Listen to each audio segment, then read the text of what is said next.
Hello everyone. Today is a beautiful day to gather around and unpack the absolute madness unfolding in our favorite town of Port Charles.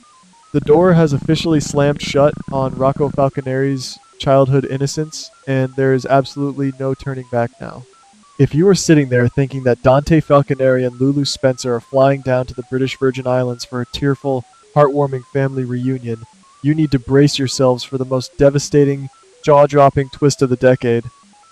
They are not walking into a heroic rescue mission. They are walking straight into a gruesome, blood-soaked nightmare that will wreak devastation on this family for generations to come. Right now, the canvas of our beloved show is completely engulfed in unprecedented chaos. We have Jen Sidwell running loose, setting deadly traps and ambushing a terrified Willow Kane right in her own home.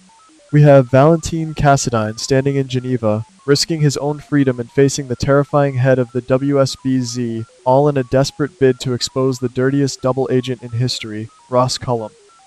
Meanwhile, back in Port Charles, Carly Spencer is lashing out at Jack Brennan, terrified that Jocelyn is going to disappear, while Cassius Faison is preparing to flee town after his fake identity as Nathan has completely crumbled. The tension is so thick you could cut it with a knife, and every single character is standing on the precipice of total disaster. But amidst all this global espionage and mob warfare, the true tragedy is quietly unfolding on the secluded island of Tortola. Lulu Spencer has been out of her mind with a feral, maternal panic. She has confided her darkest fears to Laura Collins, begging her mother to keep this desperate journey a secret. Dante, our resident stoic detective, is trying desperately to hold his family together. He has relied on the crucial, last-minute intelligence handed over by Cassius Faison to track down the exact coordinates of Rocco and Britt Westbourne. Dante has always been the unwavering moral compass of Port Charles, the man who wears his PCPD badge with honor and believes in the absolute letter of the law. But as that plane descends toward the Caribbean, he is not a cop. He is just a terrified father. The flight feels like an agonizing eternity. Every single second that ticks by is another second where Rocco and a deathly ill Brit are vulnerable to the monsters hunting them. But that's not even the craziest part. The true horror stems from the sheer, unadulterated arrogance of Ross Cullum. Cullum is a man who believes he is entirely untouchable. He has been playing both sides for months, working hand in hand with the maniacal Jen Sidwell while hiding behind his prestigious WSB credentials. Cullum is currently preparing to escape Spoon Island with all the stolen Cold Fusion information, but he knows he has two massive glaring liabilities out there, Britt Westbourne and Rocco Falconeri. They know too much. They have seen too much. In Cullum's twisted narcissistic mind, they need to be permanently eradicated before he can disappear into the shadows. But Cullum makes the ultimate villainous mistake, driven by pure hubris. Instead of calling in a heavily armed WSB strike team, instead of utilizing his vast federal resources, he decides to go off the grid and handle it himself. He wants the glory, and more importantly, he wants absolute silence.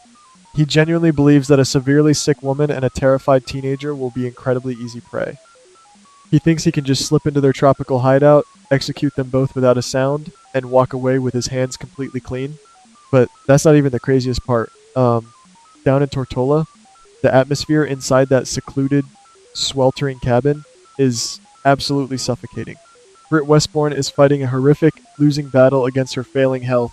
She is slipping in and out of consciousness, burning up with a severe fever, yet she is still desperately trying to project strength to protect the boy she has come to love like her own flesh and blood. Rocco is no longer just a frightened kid. The profound trauma of being on the run, of constantly looking over his shoulder, has hardened him in ways no teenager should ever experience. When the dead of night falls, the silence of the island is suddenly shattered by the unmistakable, terrifying sound of footsteps crunching against the gravel outside their door. The fragile illusion of safety evaporates in an instant. Britt forces herself awake, her primal survival instincts kicking into massive overdrive. They realize instantly that they have been found, and the person lurking in the shadows outside isn't there to arrest them, he is there to slaughter them in cold blood. The sheer paralyzing terror of that moment cannot be overstated. They are trapped like rats in a tiny wooden cage, with nowhere to run, no weapons to defend themselves, and absolutely no one coming to save them in time. But that's not even the craziest part. When Ross Cullum violently kicks down that cabin door, he fully expects to find cowering, helpless victims begging for mercy. What he actually gets is a cornered lioness and a desperate young man with the volatile blood of sunny Corinthos running hot through his veins. Brit, despite being incredibly weak and barely able to stand, throws herself recklessly at Cullum. She uses every single ounce of her remaining fading strength to buy Rocco just a few precious seconds of time. The physical altercation that ensues is brutal, ugly, and relentlessly chaotic. Furniture is smashed to splinters, glass is shattered across the floorboards, and the metallic, sickening scent of fear and adrenaline fills the cramped room. Cullum is a highly trained, ruthless killer, and he easily overpowers the ailing doctor, tossing Brit aside like a broken ragdoll. He raises his lethal weapon, his eyes completely cold and devoid of any human empathy, ready to pull the trigger and end her life. This is the exact heart-stopping moment where the entire universe shifts on its axis. Rocco watches a woman who has fiercely protected him about to be brutally murdered, and something deep inside his psychological core completely snaps. But that's not even the craziest part. Like, we have to remember our history, guys. Rocco Falconeri has faced the terrifying wrath of Ross Cullum before. Let us not forget that Rocco has already pulled a trigger on this exact monster in the past. That deeply ingrained muscle memory, that horrific trauma, it all comes flooding back to him in a massive, overwhelming tidal wave of adrenaline. Rocco doesn't freeze in fear. He doesn't cry out for his parents to save him. He acts. In a split second of pure, unadulterated survival instinct, Rocco grabs whatever heavy, lethal object is available in that shattered cabin, perhaps a heavy piece of debris, or even Cullum's own dropped secondary weapon, and he strikes with everything he has. He delivers a fatal, devastatingly decisive blow. The sickening sound of that impact will echo in the darkest corners of his mind for the rest of his natural life. Ross Cullum, the arrogant, supposedly untouchable WSB director, crumbles heavily to the floor, his life rapidly spilling out onto the wooden planks. Rocco doesn't do this out of malice, hatred, or cold-blooded revenge. He does it because it was the absolute only way to keep himself and Brit breathing.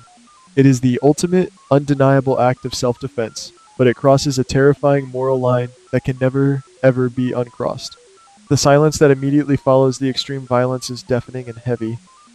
Brit is gasping violently for air, clutching her bruised ribs, while Rocco stands completely frozen, staring down at his trembling, blood-stained hands in absolute, unadulterated horror.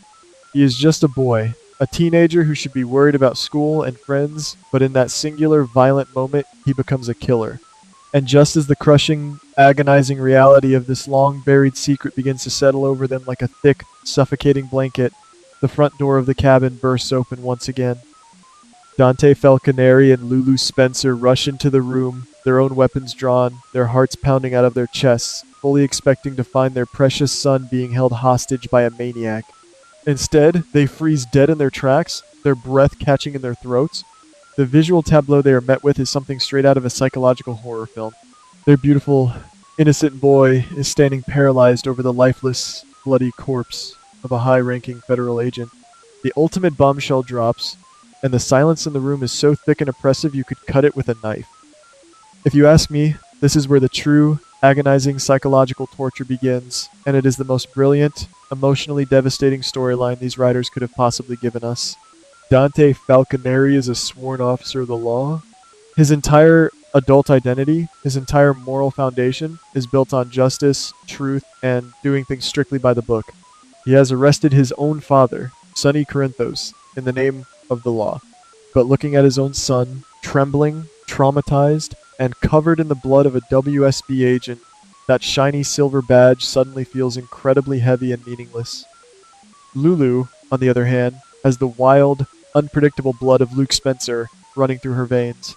Her maternal instincts are fiercely, unapologetically feral. She will not let her son be dragged away in cold steel handcuffs. She will not let Rocco be thrown into a terrifying, soul-crushing legal battle against the WSB, an organization globally known for its deep corruption, cover-ups, and ruthlessness.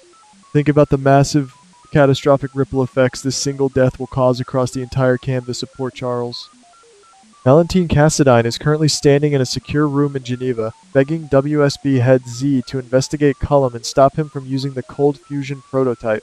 If Cullum suddenly turns up murdered in the Caribbean, Z is not going to look at the evidence. He is going to assume that Valentine orchestrated a professional hit. Valentine's desperate sacrifice for Jocelyn and Carly will be completely destroyed, and he could be thrown right back into the hellhole of Steinmauer prison. And what about Carly Spencer. Carly just marched into Turning Woods and aggressively demanded that Jack Brennan use Z to stop Ross Cullum before he makes Jocelyn disappear. If Cullum is found dead shortly after Carly made those violent threats, she instantly becomes a prime suspect in a federal murder investigation. The WSB will descend on Windermere and Port Charles like a swarm of angry locusts, tearing apart everyone connected to Cullum. Furthermore, we have to look at the tragic irony of Dante's romantic life. Dante has recently been deepening his relationship with Elizabeth Baldwin. He has confided his deepest fears in her, trusting her honesty. He specifically warned Elizabeth to be cautious because the search for Rocco is becoming incredibly dangerous, and he even warned her that Britt Westbourne might be returning to town. If Dante chooses to cover up this gruesome murder to protect his son, he will have to look Elizabeth right in the eyes and lie to her face every single day. The guilt will eat him alive, and it will absolutely wreak devastation on their blossoming romance. Elizabeth values honesty above all else, and a secret of this monstrous magnitude will destroy them. We also cannot ignore the heavy, suffocating weight of generational trauma. Decades ago, Luke Spencer accidentally killed a young boy named Jake, a tragedy that haunted his soul and fractured his mind for years. Now, his grandson Rocco has taken a human life. Is this the inescapable Spencer curse rearing its ugly head? Or is this the dark, violent legacy of Sonny Corinthos finally infecting the next generation of his family? Rocco has always been the good kid, the one shielded from the mob violence, but now he has blood on his hands, just like his grandfather. As Dante and Lulu stand in that sweltering, blood-stained cabin, staring at the lifeless eyes of Ross Cullum, they are faced with an impossible, soul-shattering choice. Dante's hand slowly, shakily reaches down toward his police radio. If he presses that button and calls it in, he destroys his son's future, subjecting Rocco to endless interrogations, trials, and the wrath of a corrupt intelligence agency. But if he pulls his hand away, if he helps Lulu and Britt drag that heavy corpse out into the dark, unforgiving waters of the Caribbean Sea, he ceases to be a cop. He becomes an accomplice to murder, crossing a dark, treacherous line into the very criminal underworld he has spent his entire life fighting against. The tension is agonizing, the stakes are life and death, and as Dante's finger hovers over that radio button, the screen fades to black, leaving us screaming at our televisions.